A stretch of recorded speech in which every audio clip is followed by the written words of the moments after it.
Somebody like me cannot wake up and say, I don't want to serve God. When my father said 2 years before I was born, he has already seen my name. And he has been praying before I was born. When my mother said she was pregnant with me and got born again and had the encounter, she put hand on the womb and prayed till the pregnancy finished. And then you wake up by age 18 and say, I don't want to serve God. It's not possible. You are implicated by the business that men have touched in the spirit.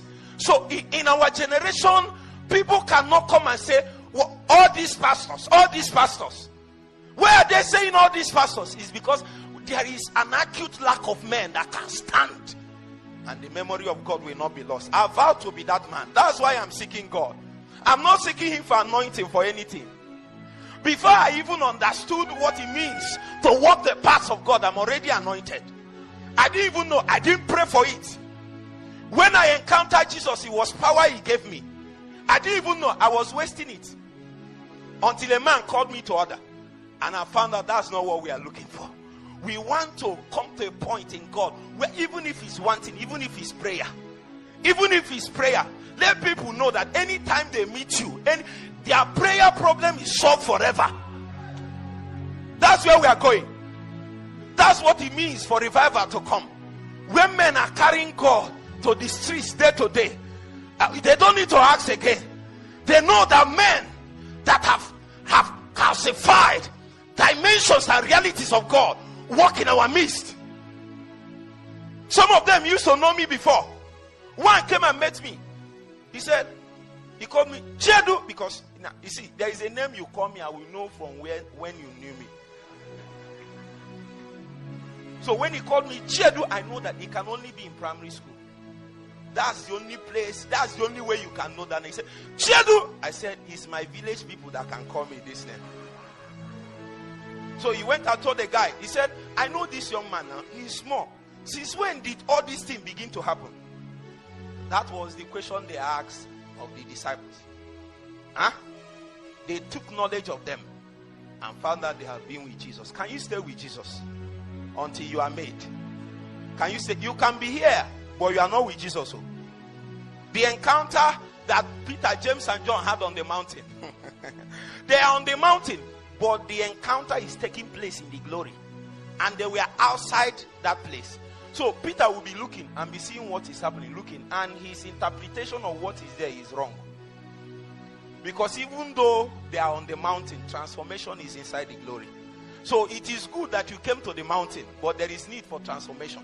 So you have to upgrade yourself in the place in the spirit where the things God is releasing will become yours, and you tarry there. You don't need to sleep. All this eating you have been eating, what has it benefited you?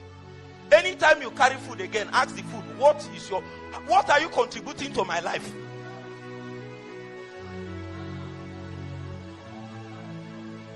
You have been eating since you are born.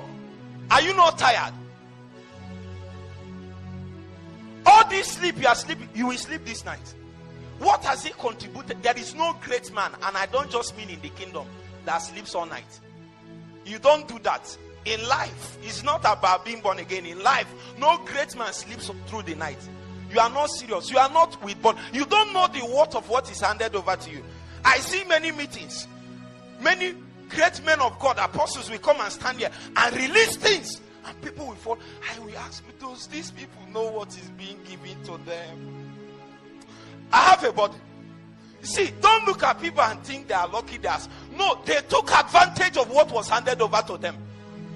And I don't care whether you had the opportunity to stand on the stage or not. That is not the important thing. Whatever you are doing, be doing. I was an usher for 6 years. It was from an usher that I became a pastor. From an usher. And our usher those days, we wash toilets, count money, do protocol, do sanctuary work at the same time. So I don't know the kind of ushering work that one is. So sometimes we'll be having programs like this and people will mess up the toilet and things will be happening. Choir will be singing and all that, and I will go to the toilet and be tonguing and be washing it. My life can't end like this. My life can't end. It doesn't matter where you are, inside or outside. God sees your heart. No, He sees your heart. He sees your heart. And once your faith has risen, it will make contact with anything that you desire in this meeting. I want you to make a vow. Whatever it takes, I will lay hold on it. I will lay hold on it. Can you just join me and pray for just 1 minute? Tell God, I will lay hold on it. I will lay hold on it. I'm trusting God for 20 people that in the course of this meeting, God will lay hold on them. And then when God has held us, pastors, then a generation has been won over for God. That's how God wins a generation. God wins a generation when he wins a man. Can you pray for 1 minute? Just pray in the spirit. Simante Karia. Parante Kobreda Bahayata.